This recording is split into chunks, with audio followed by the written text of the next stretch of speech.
Hey, this is Levi Lusko, and I want to thank you so much for signing up for and taking this plunge of faith, this step into the unknown to go through this book of the Bible.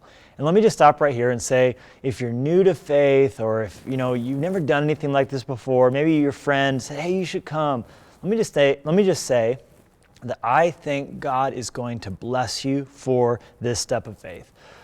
We can all agree that none of us are perfect, none of us have made it, so this is a chance for us all to grow, to get to know God, and quite honestly, this is the perfect Bible study to go through if you're not super familiar with Scripture or faith, or you would just say I've always been intimidated by religion. This is really honestly the perfect place to start. If you're wanting to explore the claims of Jesus and what this whole faith thing's all about, what Christianity's all about. In fact, Pastor Chuck Swindoll, a very well-respected minister, he once said that 1 Thessalonians is the perfect place for every new believer to begin.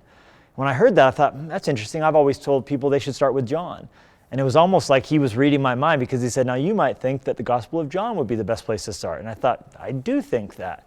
And then he went on to say, and John's amazing, but 1 Thessalonians really is like a primer. It covers nearly every significant major doctrinal area in a very clear way.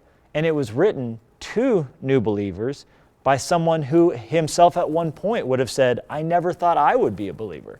So he does a really good job of sort of giving a crash course, what you need to know before you go on this whole faith journey thing. Because at one point they were pagans, didn't know anything about Jesus, but then when they came to know him and had their lives changed by him, he then wrote to inform them and help their faith to grow up.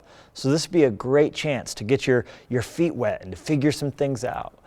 But if you are not a new believer, if you're a believer who's known Jesus for a long time, let me just say, don't write this off and go, oh, well, I already know a lot of this stuff, because let me just tell you, I've been a Christian and a pastor for many years, but God has so radically changed my life, even to this day, prepping to once again communicate on these verses. I just had my heart gripped and transformed by looking at these verses.